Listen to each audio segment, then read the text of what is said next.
Welcome to the How to Be Awesome at Your Job podcast, the show where brilliant professionals share how to sharpen the universal skills required to flourish at work. Enjoy more career fun, wins, meaning, and money with your host, Pete Makaitis. Hello, and thanks for joining us here for episode 768 with Chris DeSantis. Chris has some great perspective on how to navigate generational differences, resolving conflict effectively. So you'll learn 1, how to turn generational friction into an opportunity. 2, how to give feedback that works for every generation. And 3, how to motivate people from each generation. So if you want to check out the show notes or the transcript or the links to items we referenced, please pay us a visit at awesomeatyourjob.com/EP768 and check out some of our goodies at Awesome at Your Job. Now here's Chris's story. Chris DeSantis is a speaker, author, consultant, and podcaster specializing in management and organizational development issues and interventions. Recently, he's been focused in on generational effort, and his latest book is called Why I Find You Irritating: Navigating Generational Friction at Work. Big thanks to Chris for sharing his wisdom with us. And big thanks to our sponsors. Check them out. One sponsor to check out is Storyworth. Whenever I'm thinking about meaningful Father's Day gifts, Storyworth leaps to mind. Storyworth helps you preserve precious memories and stories from your father for years to come. Each week, Storyworth emails your loved ones a thought-provoking question that you get to help pick, such as, what's the bravest thing you've ever done? I personally love the prompt so much that I have refreshed Storyworth's questions page many times looking for more. Storyworth makes the writing process super quick and easy. All your loved one needs to do is respond to that email with a story, and then you get a quick copy of that. And after a year of this fun, Storyworth compiles your loved one's stories and photos into a beautiful keepsake hardcover book that you'll be able to share and revisit for generations to come. Families love Storyworth so much, they've got 25,000 5-star reviews on Trustpilot and have millions of stories preserved. So give all the fathers in your life a unique, heartfelt gift they'll all cherish for years. Storyworth. Right now, you can save $10 on your first purchase when you go to storyworth.com/awesome. That's storyworth.com/awesome to save $10 on your first purchase. And big thanks to our sponsor, Acorns. Acorns makes it easy to start automatically saving and investing for your future. You don't need a lot of money or expertise to invest with Acorns. In fact, you can get started with just your spare change. Acorns recommends an expert-built portfolio that fits you and your money goals, then automatically invests your money for you. NerdWallet.com, whom I love on these sorts of matters, gives Acorns a whopping 4.7 stars and says, quote, if you want to make the most of your spare change, there's no better place to do that than Acorns. Head to acorns.com/awesome or download the Acorns app to start saving and investing for your future today. And we got a legal disclaimer here. It may not be representative of all clients. Tier 1 compensation provided. Compensation provides an incentive to positively promote Acorns. View important disclosures at acorns.com/awesome. Investing involves risk, including the loss of principal. Please consider your objectives, risk tolerance, and Acorns' fees before investing. Acorns Advisors LLC, Acorns, is an SEC-registered investment advisor. Brokerage services are provided to clients of Acorns by Acorns Securities LLC, member FINRA/SIPC. For more information, visit acorns.com. One sponsor to check out is Harvard Business Review. This brilliant magazine, published at hbr.org, is the leading destination for smart management thinking. Fun fact, HBR has been mentioned in 108 episodes of the show. That's because HBR has great stuff that comes up often. They've got explainer videos, podcasts, real-world case studies, and much more. I think of HBR each night that I put on my special orange glasses. Their article, Will Blue Light Glasses Improve Your Sleep?, revealed that those who wore them reported better sleep and a 7% improvement in work performance as compared to those who wore the sham glasses. So I cite HBR anytime anyone tells me that I look silly wearing them. Now, much of HBR's content is available for free when you sign up at their site. Subscriptions that get you unlimited content cost $10 a month. If you visit hbr.org/subscriptions and enter the promo code AWESOME, you can save 10% off of that subscription. Again, to save 10% off of your HBR subscription, go to www.hbr.org/subscriptions and enter the promo code AWESOME. Now, here's Chris. Chris, welcome to How to Be Awesome at Your Job. Thank you, Pete. Thanks for having me. Well, first, I think we need to understand you and your history with improv classes. What's the story here? Yes. I moved to Chicago I live in Chicago if anybody's interested, and I moved into an area called Old Town about 30-some years ago. And I had some friends in the city, and Old Town is the heartland of Second City. And so I was told actually a good way to make friends was to take improv classes. And so the other reason was I have a bit of stage fright issue. And so I was told this might help me with that, and ended up taking improv classes from Paul Sills. And if anybody who's listening, Paul Sills is the son of Viola Spolin. And if anybody knows who that is, Viola Spolin wrote Improv in the Theater, and that's sort of the basis for Second City. So I had access to one of the gurus of the time, although I never really quite leveraged it to the degree he did. But I ended up teaching a while at a local theater here, too. So it was a very fun experience. I recommend it to anyone who is introverted. That is funny. I did a Second City 5-day intensive improv class once, and it was a lot of fun. And I remember telling my friends, "Oh, it was nice. I feel like it loosened me up." And my friend said, "Did you need to be loosened?" And I thought, well, compared to my, Did you do a show? Did you do a show afterwards? Not like with a big old audience, but it was just sort of, I think, the dozen of us doing our thing. The games. Yeah. I love the games. Really fun. So that's fun. Well, now I want to hear a bit about your book, Why I Find You Irritating, Navigating Intergenerational Friction at Work. What's the big idea here? Well, the whole point of this book is really to understand the differences between us. And so in that sense, in fact, the title's curious only because I had submitted 37 titles to the publisher. Oh, wow. I love it. That's what we do. And this is the one they like. We get tons of title options and then choose their best one every time. Thank you.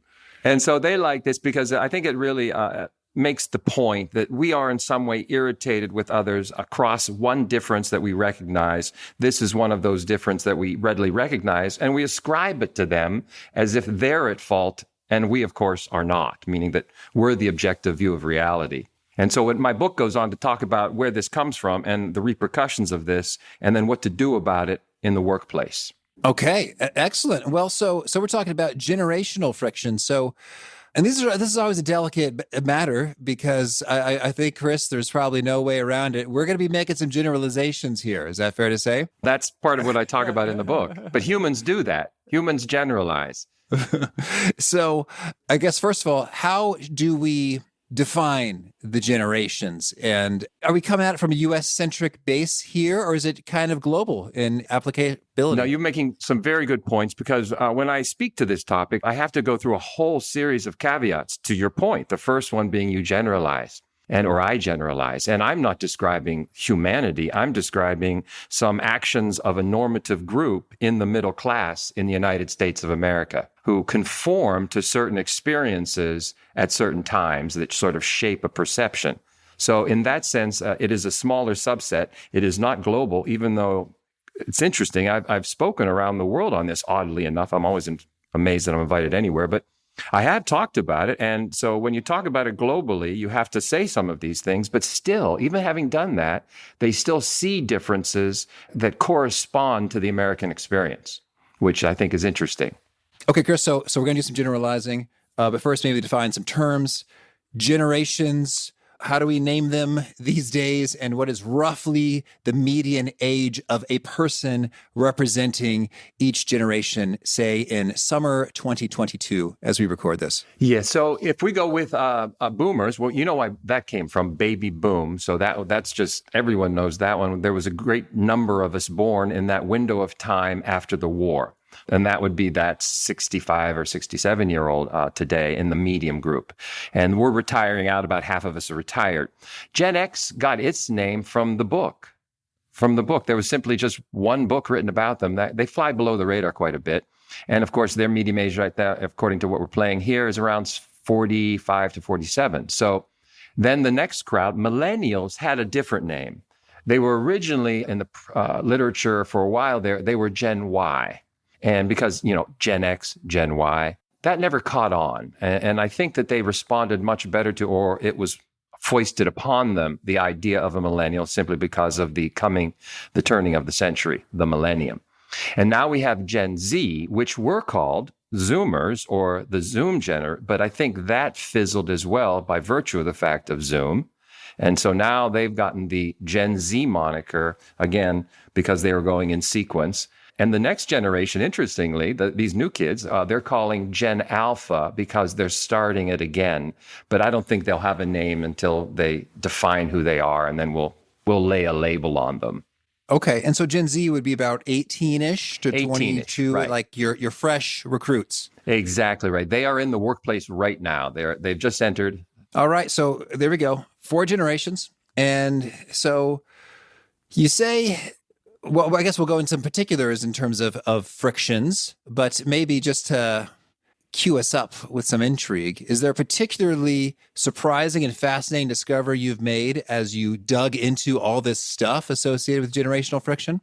Well, what I came to, not necessarily a conclusion, but one of the things I did notice that I thought was really a shaping aspect of this, it's not just the flashbulb memories that you have that sort of shape of you, it's also the parenting model. It's how you were parented affects how you interact with others. So I'm a product, as a boomer, I'm a product of sort of a permissive authoritarian parent.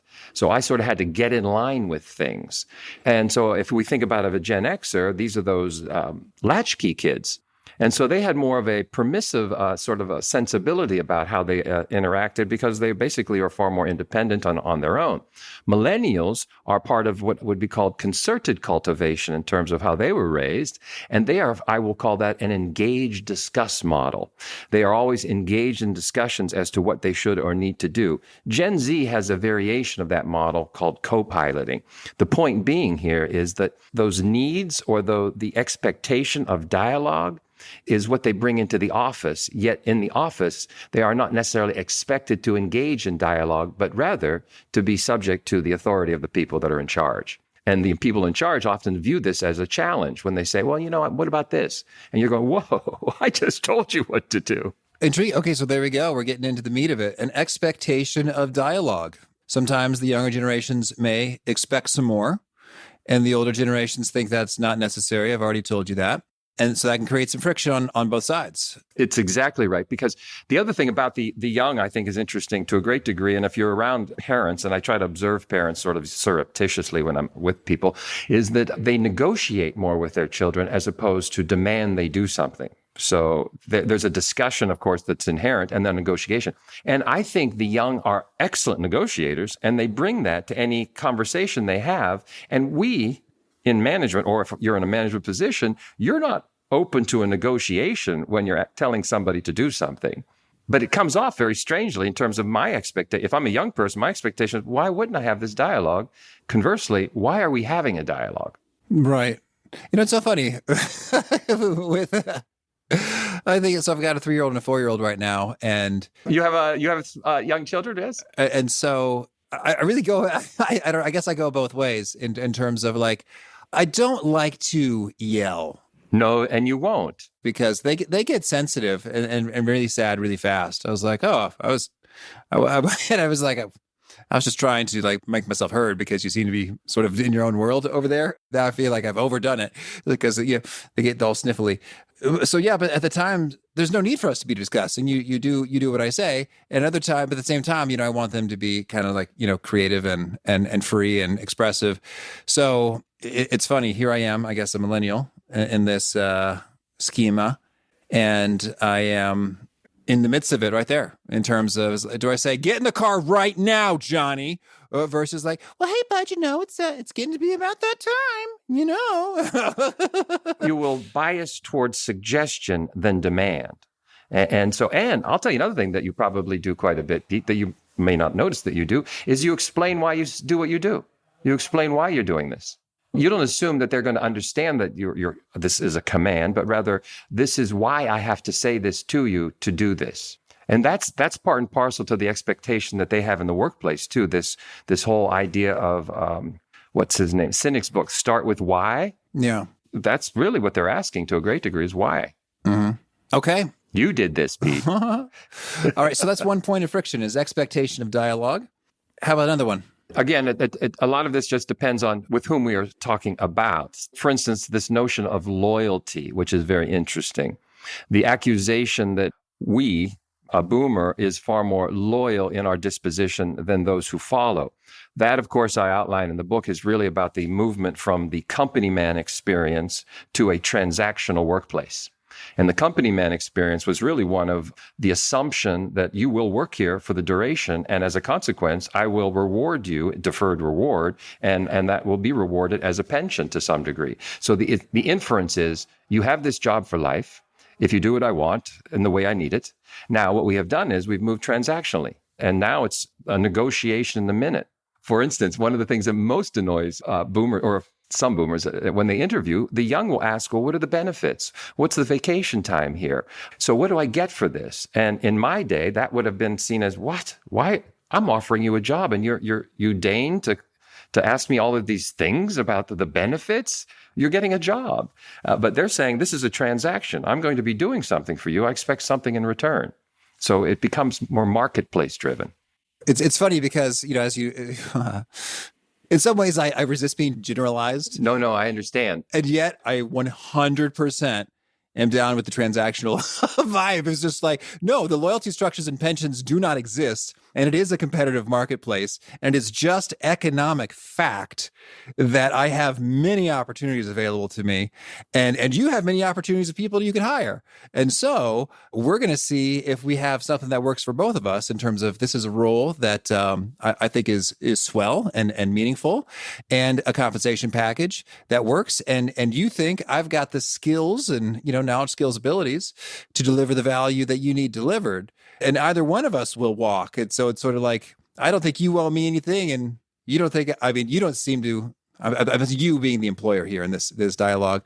It's like, I think it's just a reality. We know that an employer will cut us loose at any moment that they feel that it would be more profitable for them to do so.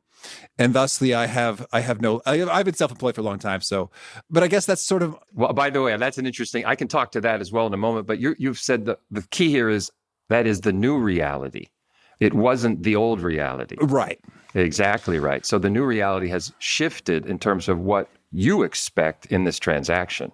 Mm-hmm. And so I guess my thought is, I don't know, when people talk about what's right or wrong, or sometimes they say, oh, it's not, nothing's right or wrong. It's just different expectations and generations and how we were brought up. And I'm thinking, well, no, it would be foolish. It would be unwise and to operate in a false reality. It's like loyalty doesn't exist to you. So like, don't make decisions as though it does, or you may get the rug pulled out from under you. And I guess I'm a little paranoid about this, Chris. I don't know.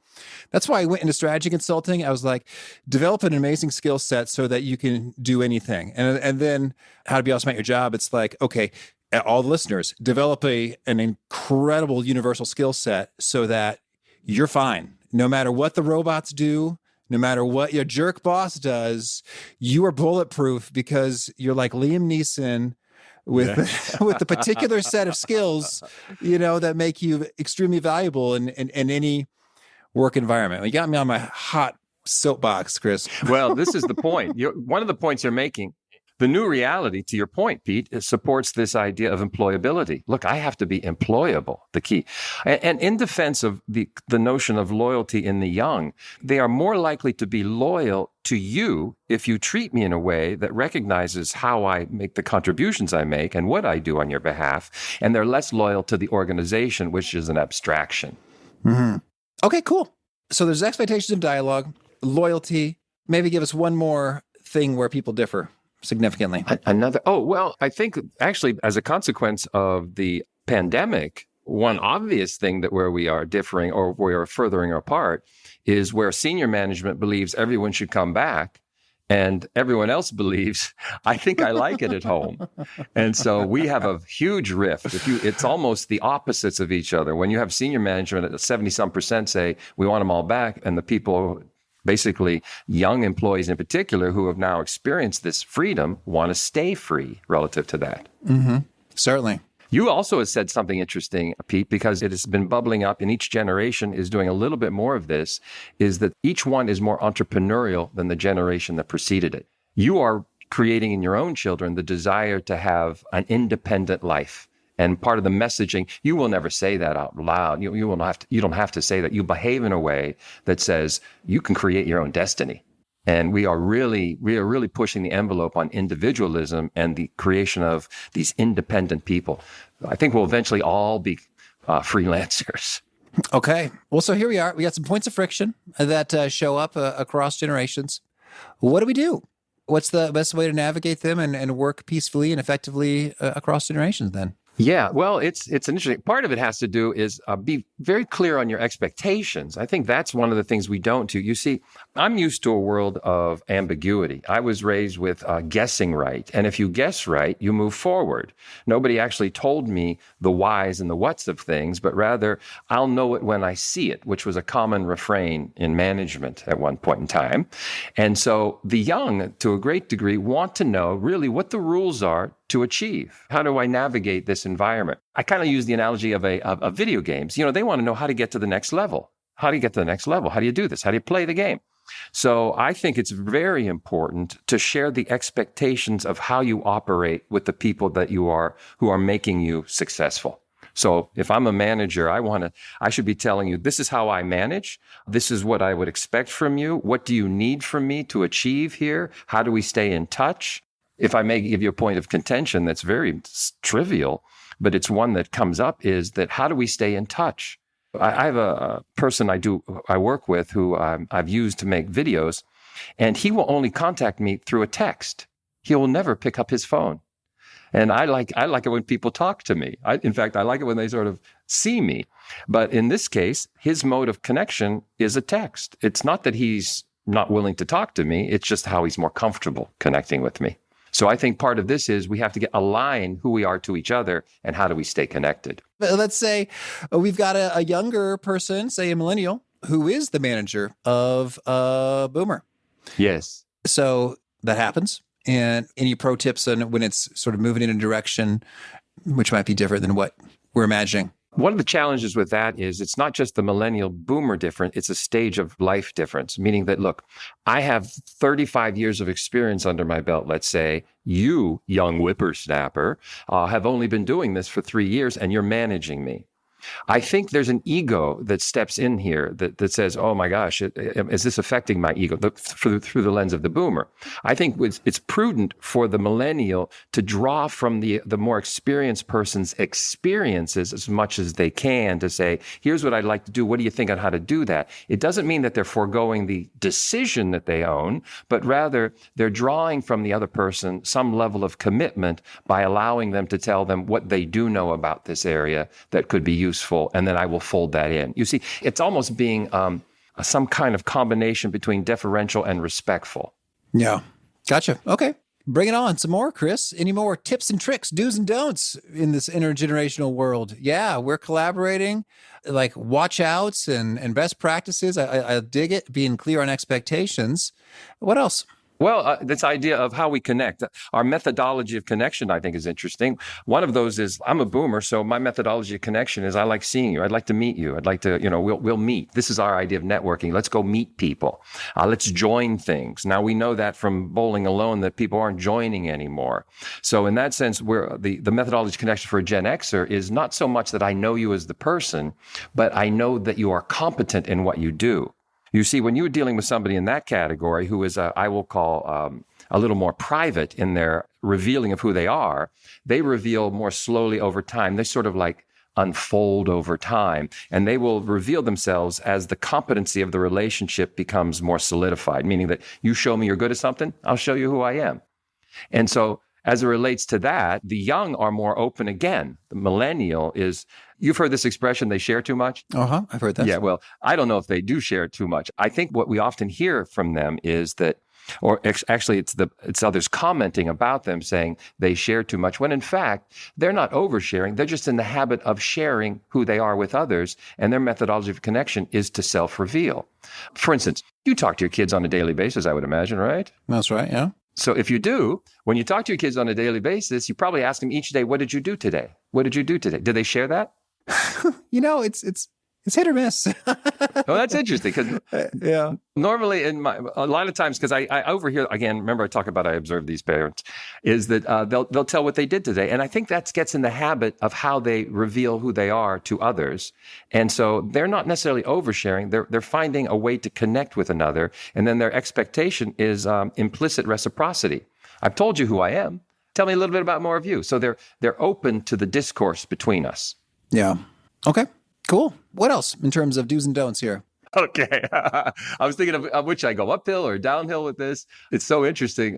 I do think that, again, going back to some of this, how we are different, I think one of the things that's going to be very important going forward is how we decide to mentor. The young want to be mentored in a more deliberate capacity, where it used to be more of an organic experience, meaning that I just discover you and I say, oh, you seem to be a little like a young version of me. And if we're going to live in a world that embraces greater diversity, we have to be more deliberate in how we mentor people. But my problem with that is, and here's where the friction lies, is when you use a term like, I'm assigning you to be my mentee, Pete, it infers intimacy that we don't have. And so in that sense, we should start more from the back end of here, just to have an advisor to each other that allows us to open up more slowly. Because I think intimacy is something that is earned as opposed to assumed. Yeah.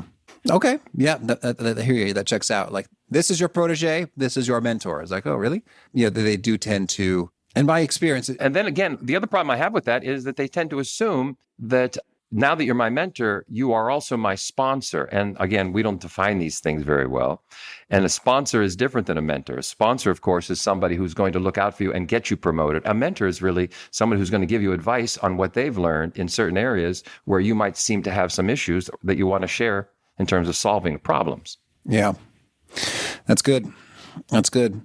And tell me, if we do find ourselves in maybe a heated exchange, like we got some real tension intergenerationally, do you have some tips on how we might navigate that smoothly or cool things down a little bit? Yeah, because I think a heated exchange is typically in the area, in my view, because one of the myths about the young is, in general, is that they're very sensitive to feedback. I think that's what people will say. I'm not convinced that they are sensitive to feedback. I am convinced that all people are sensitive to feedback. And so in that sense, I think sometimes we give feedback as a conclusion as opposed to the behaviors. And so I have no problem with somebody saying, okay, Pete, hey, you're not really doing a great job of being a team player. That's the headline. But you can't stop there. You can't just expect the young person to say, okay, I'll be a better team player. Well, what does that mean? So I think what we have to do is we have to be more explanatory. We have to say, what are the behaviors? And then because, again, these are children of dialogue, as it were, we should be willing to have a discussion about, well, what does that look like? And what are the ways to shape that behavior or change that behavior? And how do I support that effort? And how do I know it happened? So again, we have to move away from just a pure tell model to more of a dialogue model, because that's an expectation. And quite frankly, it has greater stickiness when you're in dialogue with somebody. Mm-hmm. Okay. Well, and then I'd also like to get your view when it comes to just sort of motivation in terms of, we hear listeners say, oh, you know what, my peers or direct reports or others are just not motivated. You know, they're kind of phoning it in. Do you have any pro tips in terms of, are there different carrots or sticks or drivers that tend to be more compelling for each of the generations? Well, I think part of the key here is that this is where we're moving beyond the generational differences into more the stage of life. Where are you in your life and what might you want then? And so, for instance, the young are still probably to some degree deciding who I will become. And so what motivates me is, what do I want to develop in terms of my skill sets, right? So where are my skills and where do I want to hone those skills? So part of the motivation is, again, goes back to engaging people, is to find out what they're interested in doing better or more of, and trying to find circumstances that you can supply that. That becomes the carrot, as it were. So I think that works very well. Now, some people want promotions, which I am not convinced everyone wants promotions anymore. I think, going to your point, Pete, they want to be employable and they want to develop their skills. The only problem with that is when I make you more employable and develop your skills, people fear that, oh, then I'll lose them to the marketplace. Well, wasn't that Ford who said, well, the only thing worse than not training your people or training your people and they leave is not training your people and they stay.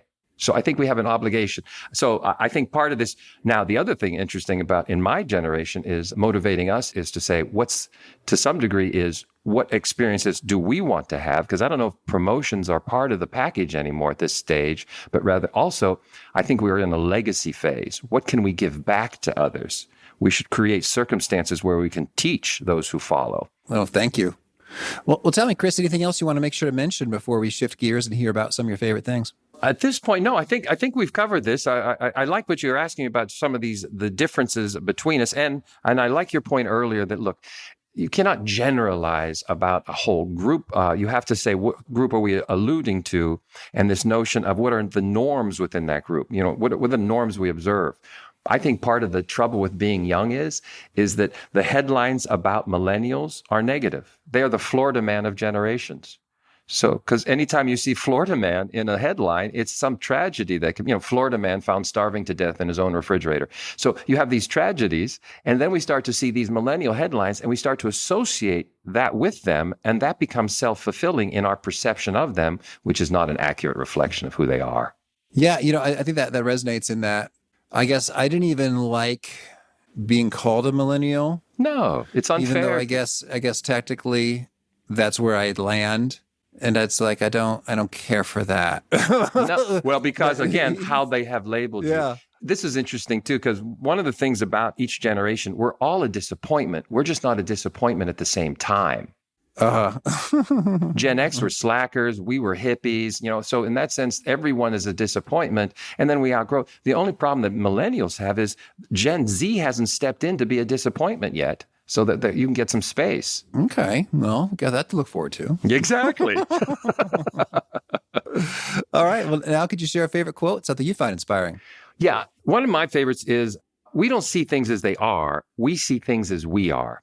And that's why this is such a perceptual issue. This was I can't think of how do you pronounce her name. Anais Nin. She wrote The Delta of Venus. Lovely book, by the way. Okay. And how about a favorite study or experiment or bit of research?